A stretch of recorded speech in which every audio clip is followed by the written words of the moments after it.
किसानों की एक बड़ी समस्या को लेकर हमने एक खबर चलाई थी जिसका प्रदेश व्यापी असर हुआ है। पूरी चर्चा करेंगे विस्तार से। पहले देखिए उस वीडियो की झलक, जिसके लिए हम आपसे रूबरू हुए हैं कि अगर यह जो किसानों का माल यहाँ रखा है या कि यदि कोई प्राकृतिक आपदा आ जाती है तो इसका जवाबदेही लेने के लिए ना ही गोदाम प्रभारी जवाबदार है, ना ही वह अधिकारी है।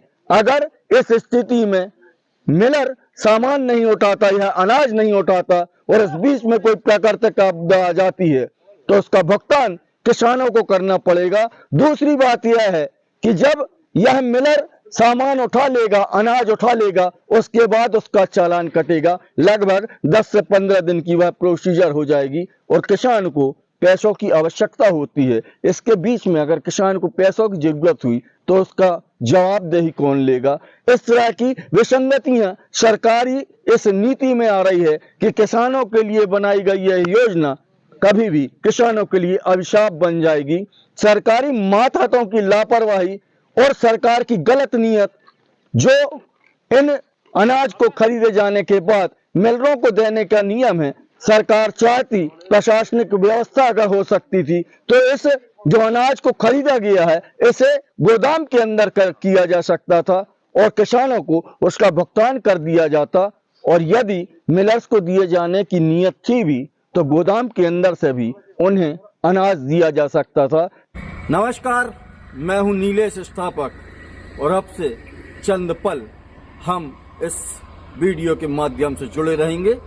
खबर ये थी कि किसानों का जो उपार्जन नीति के तहत अनाज खरीदा जा रहा है, जो धान खरीदी जा रही है, उसका 45% का भाग मिलर्स को दिया जाएगा, राइस मिलर के ओनर को दिया जाएगा।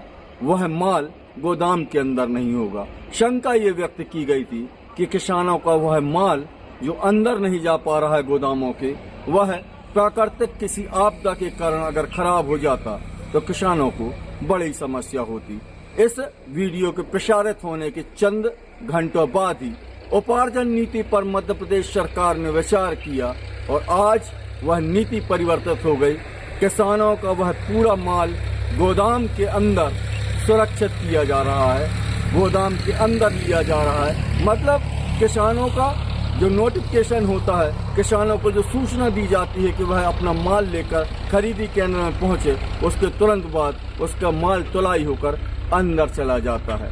इस तरह से किसानों की एक समस्या का हल हो गया और न केवल सिवनी जिले की गोदामों में यह व्यवस्था हुई, अपितु संपूर्ण मध्य प्रदेश में मिलर्स को जो अनाज दिया जाना है वह किसानों की खरीदी के बाद जब गोदाम फुल हो जाएंगी उसके बाद दिए जाने का निर्णय लिया है। कुल मिलाकर किसानों के लिए यह राहत भरी खबर है, पर अभी भी खरीदी केंद्रों में किसान, बिचौलिया व्यापारी और सरकारी मिशनरी के षड्यंत्र के तहत पिसता नजर आ रहा है, जिस पर हम विस्तार से अगले अंक में चर्चा करेंगे।